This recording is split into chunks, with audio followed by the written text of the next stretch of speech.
لائے کہے کہ ہمارا رب اللہ ہے، پھر اس پر جم جائے، ان پر فرشتوں کا نزول ہوتا ہے، نہ کوئی غم کرو نہ خوف، خوشیاں مناؤ جنت کی جس کا تم سے وعدہ کیا گیا تھا۔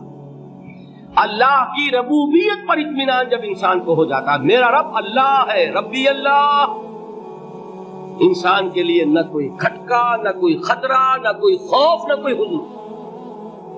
جو کچھ ہو رہا ہے کس کے اذن سے ہو رہا ہے؟ اللہ کے اذن سے۔ اللہ کے اذن کے بغیر پتہ تک نہیں ہلتا۔ یہ کوئی اندھا بہرا مادہ نہیں ہے جس سے مجھے کوئی خوف ہو، اندھا بھینسا چلا رہا ہو، اس سے تو ڈرنے کا ہر انسان کو ڈرنا چاہیے، نہ معلوم کس کو ٹکر مارے، لیکن نہیں، اس کائنات کو چلانے والا ایک سمیع و بصیر خدا ہے۔ وہ جو میرا دوست ہے، میرا ولی ہے، اللہ ولی الذین آمنوا یخرجہم من الظلمات الی النور، اللہ اہل ایمان کا ولی ہے، ساتھی ہے، پشت پناہ ہے، مددگار ہے، حمایتی ہے۔ بتائیے جسے یقین ہو جائے کہ اللہ میرا مددگار، اللہ میرا محافظ، اللہ میرا پشت پناہ، اللہ میرا حمایتی، اس کے لیے کوئی خوف ہوگا؟ اسے کوئی ڈر ہوگا؟ میں مثال دیا کرتا ہوں ایک بہت سادہ، پنجاب کے دیہات کی۔ تو بڑا چودھری ہے اور کوئی غریب کسان ہے، اس غریب کسان کے جانوروں کو ہر وقت اندیشہ ہوگا چوری کا، کوئی میری بھینس کھول کر نہ لے جائے، کوئی میرا بیل کھول کر نہ لے جائے۔ لیکن جس کے بارے میں یہ سب کو معلوم ہو کہ وہ جو بڑا چودھری ہے وہ اس کا دوست ہے، اس کی بچیا کو کوئی خوف ہوگا؟ اس کی بھینس پر کوئی ہاتھ ڈالے گا؟ اسے کوئی اندیشہ ہوگا؟ نہیں۔ کیوں؟ کہ وہ بڑا چودھری، بڑا اس کا یہاں کا سردار، جاگیردار، سب کو معلوم ہے وہ میرا دوست ہے، کوئی میرے خلاف اقدام نہیں کر سکتا۔ اس دنیا میں یہ چھوٹی سی بات اگر آپ کے دلی اطمینان اور سکون کا باعث بن سکتی ہے تو ذرا تصور کیجئے۔ میں لفظ تصور استعمال کروں گا صرف اس لیے کہ اس کا ہم جس کو کہتے ہیں ادراک اور شعور کر نہیں سکتے، اگر کے ساتھ کر سکتے، اگر یقین ہو کہ اللہ میرا مددگار اور یقین ہو کہ اللہ ہر آن میرے ساتھ ہے، پھر کوئی خوف، کس کا خوف؟ کوئی شے اللہ سے بالاتر ہے؟ کوئی قوت اس سے زیادہ طاقتور ہے؟ کوئی اس کے ارادے کو بدلنے والا ہے؟ کوئی اس کی مشیت کے آڑے آنے والا ہے؟ یہی بات ہے جو حضور نے فرمائی، یہ ایمان کا حاصل ہے لب لباب، کہ دیکھو اچھی طرح اس بات کو ذہن نشین کر لو، اگر تمام انسان مل کر تمہیں کوئی نقصان پہنچانا چاہے نہیں پہنچا سکتے مگر جو کچھ اللہ نے لکھ دیا، اور تمام انسان مل کر تمہیں کوئی نفع پہنچانا چاہے نہیں پہنچا سکتے مگر وہ شے جو اللہ نے طے کر دی۔ آپ پھر میں کہوں گا ذرا طاری کیجئے، اسے فرض کیجئے، اسے سوچئے، اگر اس حدیث پر ہمارا دل ٹھکا ہوا ہو تو کسی سے ڈر ہوگا؟ یہ مجھے نقصان نہ پہنچا دے، یہ میری رپورٹ خراب نہ کر دے، یہ میری انکریمنٹ نہ رکوا دے، یہ میرا یہ نہ بگاڑ دے، یہ میرے یہ نقصان نہ پہنچا دے، اس کا ڈر، اس کا ڈر، اس کا خوف، اس کی خوشامد، اس کے لیے جا کر طرح طرح سے اپنی عزت نفس کو ذلیل کروانا اس کے سامنے۔ یہ سب کچھ کیوں کرتا ہے انسان؟ جب سمجھتا ہے کہ اس کے ہاتھ میں میرا کوئی نفع ہے، اس کے ہاتھ میں میرے لیے کوئی ضرر ہے، یہ مجھے کوئی غضب پہنچا سکتا ہے، یہ مجھے کوئی نقصان پہنچا سکتا ہے، یہ میرا کوئی کام بنا سکتا ہے، یہ میری کوئی ضرورت پوری کر سکتا ہے، اسی کا نام شرک ہے۔ جہاں آپ نے یہ سمجھا کہ غیر اللہ کے اندر کوئی طاقت موجود ہے وہی شرک ہے۔ بتوں سے تجھ کو امید ہے، خدا سے نو امیدی، مجھے بتا تو صحیح اور کافری کیا ہے؟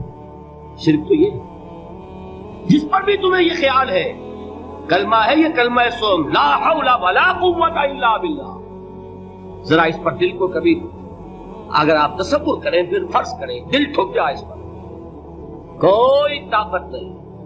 یہی بات تھی جو شیخ عبد القادر جیلانی رحمۃ اللہ علیہ نے اپنی وصیت میں اپنے بچے سے کہی۔ 11ویں دینے والے ہیں، لیکن حضرت شیخ عبد القادر جیلانی کی وصیت اور تعلیمات کو کتنے لوگ ہیں جانتے ہیں؟ یہ جن مقامات تک پہنچے ہیں وہ کس چیز کی بدولت پہنچے؟ انہوں نے جو پیغام دیا وہ کیا تھا؟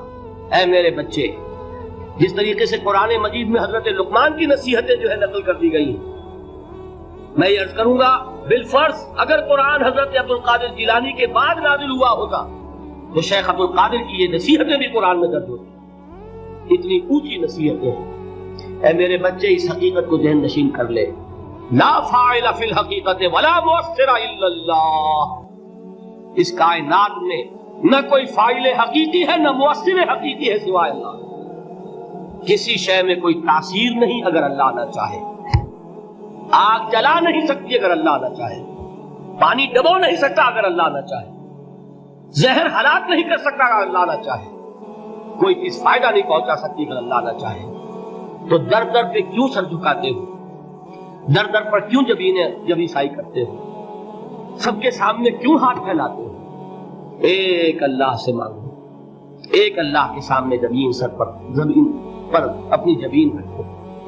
لا فاعل فی الحقیقت ولا مؤثر الا اللہ۔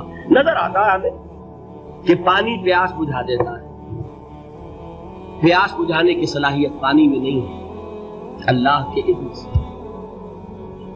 کھانا بھوک مٹا دیتا ہے، بھوک مٹانے کی صلاحیت کھانے میں نہیں ہے، اذن رب میں۔ دیکھیے یہی یقین تھا حضرت موسیٰ علیہ السلام کا واقعہ یاد کیجئے۔ سامنے سمندر آ گیا ہے، قوم دیکھتی ہے پیچھے کہ گرد و غبار کا طوفان۔ معلوم ہوا کہ فرعون اپنے لشکر سمیت آ گیا۔ لشکر جب چلتا تھا تیز رفتاری کے ساتھ تو گرد و غبار کا جو طوفان اٹھتا تھا اس کا تصور کیجیے، اور لمحہ بلمحہ وہ قریب آ رہا۔ پوری قوم نے کیا کہا؟ اے موسیٰ انا لمدرکون، اے موسیٰ ہم کو پکڑے گئے۔ قرآن مجید نے تو یہاں وہ باتیں نہیں لکھی ہیں، لیکن تورات میں یہ درج ہے کہ بنی اسرائیل جھگڑنے لگے، دست و گریبان ہو گئے موسیٰ کے ساتھ۔ موسیٰ ہمیں یہاں مروایا لا کر، اس سے تو ہم ہی بے دست ہو۔ وہاں کھانے کو ملتا تھا، زندگی تو تھی، بیگار ہم کر رہے تھے، موت تو نہیں تھی۔ اب جو کچھ ہوگا اس کا تصور کرو، جس طریقے سے ہمارے ٹکڑے اڑائے جائیں گے۔ تو لڑ رہے ہیں حضرت موسیٰ علیہ السلام۔ یہ تورات کی تفصیل ہے، قرآن میں صرف اتنا آیا ہے، پریشان ہو کر انہوں نے کہا انا لمدرکون، موسیٰ ہم کو پکڑے گئے۔ اس وقت موسیٰ کا جواب کیا ہے؟ کلا ان معی ربی سیہدین، نہیں، میرے ساتھ میرا رب ہے، وہ راستہ دے گا۔ بتائیے کہاں راستہ نظر آ رہا ہے؟ یہ ہے ایمان بالغیب۔